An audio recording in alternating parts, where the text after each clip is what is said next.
Энэ хөвтлийг үзэж байгаа хүмүүст энэ өдрийн мэндийг хүргэе. East Extension Center-ийн маань хамгийн залуухан оюут нь би ага 22 настай. За тэгээд нөгөө талаас хамгийн хөвшин манай аа байгаа. Хоёр зүйлийг онцолж энэ дээр ярихыг хүсэж байгаа. Нэгдүгээрт болохоор миний өөрийгөө үнэлэх үнэлэмж өөрчлөгдсөн. Өмнө нь болохоор нийгэм намайг яаж үнэлж байна, бусад хүмүүс намайг яаж үнэлж байна гэдэг дээр гол анхаарал төвлөрдөг байсан. Тэгээ энээсээ би салж чаддаггүй байсан. Харин Истэд сурж эхэлснээсээ хойш хэрхэн яаж бурхан дээр үнэлэмжээ тавих вэ гэдгийг ингээд сурж эхэлж байгаа. Богино хугацаанд маш их өөрчлөлтүүд ингээд өөрөөсөө олж харж байгаадаа маш их урам зоригтой байгаа. Хоёрт болохоор 27 жил эзэнд итгээд эзнийг дагаад ингээд амьдрах гад хичээсэн. Итгэлээр амьдрна гэдгийн утга учирыг ерөөсөө ойлгож чаддаггүй байсан. Бат итгэлтэй байх ёстой гэж ойлгодог байсан. Тэгээ бат итгэлтэй байж чадахгүй байгаадаа олон зүйл дээр урам хугарч унаж босч исэн. Тэгээ сүүлдээ өөрийгөө итгэгч байх, ер нь би шалгуурыг хангаж чадахгүй байна гэдэг тэр бодол, итгэл үнэмшил, үзэл бодол надад ингээд суугдж эхэлж исэн. Яг тэр үедээ би Истэд сурч эхэлсэн. Христэд итгэж чадахгүй байгаагийн гол шалтгаан нь Христ миний амьдралын олон чухал зүйлүүдийн нэг хэсэг байгаад байсан. Харин одоо юуг ойлгож байна гэхээр Есүс бол миний бүх зүйл юм байна гэдгийг ойлгож эхлэхдээ зэрэгцээд надад эдгээр өөрчлөлтүүд гарч ирж байгаа. Есүст итгэхэд бас их амархан хөнгөн тэр мэдрэмжүүдийг би авч чадж байгаа. Жил хэрэгтсэн өдрийн 2 хоног тусам л ингээл бэлхийн бүх зүйлсүүд л яг залуу хүмүүс бидний хувьд илүү гоё харагдаад, илүү зөв юм шиг санагдаад, энэнгээр явах юм бол би амжилтанд хүрэх юм шиг санагдаад, ингээд талаас зулгаагаад байсан. Гэтэл яг үүндээ миний зүрх сэтгэл яг хэнийг дагах ёстой, яг ямар замаар явах ёстой, би хаашаагаа алах ёстой гэдгийг тэр чиглэлийг болвол яг сургуультаа сурснаасаа хойших 6 сарын хугацаанд ингээд нэг нэгээр нь ингээд бурхан ил гаргаа тий.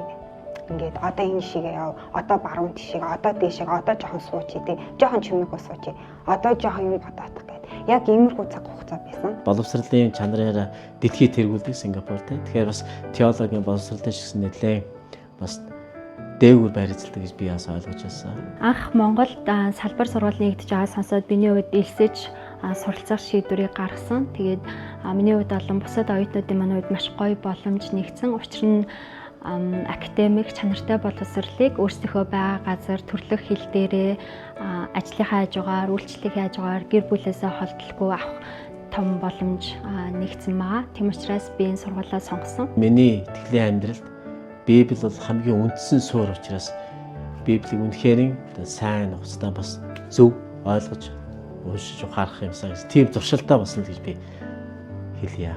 Хэд хэдэн даваа талыг би бол нэрлэн. Манай багш нар тэд нар зүгээр хоосон мэдлэг ярьдаг хүмүүс биш. Яг өөрсдийнхээ ярьж байгаа тэр зүйлээрээ ингэж амьдрдаг, бас үйлчилдэг, тэгээ эзнийг алдаршуулж гэрчилдэг гэдгийг бол би үнэхээр яг дэрэгдээс нь харсан. Манай багш нар менежментийн баг тий.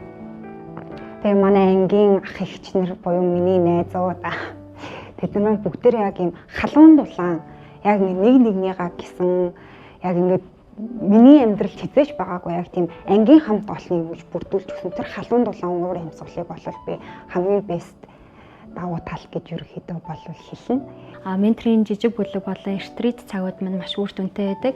Менторийн бүлгээрээ бид нэр өөрсдийнхөө амьдралыг хуваалцаж, менторийн бүлгийн багшаас зөвлөгөө авах боломжтой байдаг. Хэцүү байгаа саад бэрхшээлүүдэд те амьдралынхаа бус талбаруудад зүйлдэ хуваалцна гэдэг нь аюу гой санагдсан.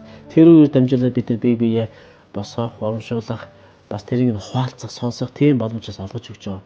Тийм онцгой олгож өгч байгаа нь үнэхээр надад гой санагдаж байгаа. Манай сургуулийн ерөнхийлөгч ирээд хэлж ирсэн. Бидний онцлог болвол бид тарих, зүрх, гар гэдэг. Тэгээд энэний тайлбар надад үнэхээр зүрхэнд хүрсэн. Бид оюун ухаанаараа шинжлэхдээ зогсохгүй, зүрх сэтгэлээрээ өөрчлөгдөв. Тэгээд тэр өөрчлөгдсөн зүрх сэтгэл хандлагаараа бид бусдад ингээ үйлчлдэг болно. Тэгээд баяр хөөртэйгээр үйлчлдэг болно. Тэндээс баяр хөөргийг мэдэрдэг болно гэдэг бол үнэхээр гайхалтай надад санагдсан. Манай сургуулийн онцлог нь Монголдо 2 жилийн хугацаанд магистрийн бэлтгэл хөтөлбөрөөр үргээд үргэлжлүүлээд Сингапурт магистрийн зэрэгийг хамгаалах боломжтой. Тэгээ миний хувьд 2 жилийн хугацаанд Монголдо сураад үргэлжлүүлээд Сингапурт магистрийн зэрэгийг горлох бодолтой байгаа. Монгол чуулганд теологийн, библийн боловсралтай хүмүүс заашгүй хэрэгтэй. Энэ бол маш том нөлөөг үзүүлж чадна. Бидэнд Бурхны талаар үнэн зөвөөр таньж мэдэх хэрэгцээ шаардлага байгаа. Хэрвээ Христэд итгэгч хүмүүс үнэн мэдлэгийг ойлгоод хүлээж аваад түүн дээр ариун сүнс мэдээж ажиллаа хийвэл бид нийгэмдээ маш том ялгарлыг нөлөөг бид нэр үзүүлж чаднаа. Чуулганд яг өнөөдөр хэн хэрэгтэй байна вэ гэхээр миний бодлоор өөрсдийгөө Христ дотор хинбэ гэдгээ таньж мэдсэн хүмүүс хэрэгтэй байгаа. Эзний агуу тушаалыг ойлгосон, агуу захирамжийг ойлгосон, түүний төлөө юу ч хийхээс буцахгүй тэр хүмүүс үнэхээр хэрэгтэй байна.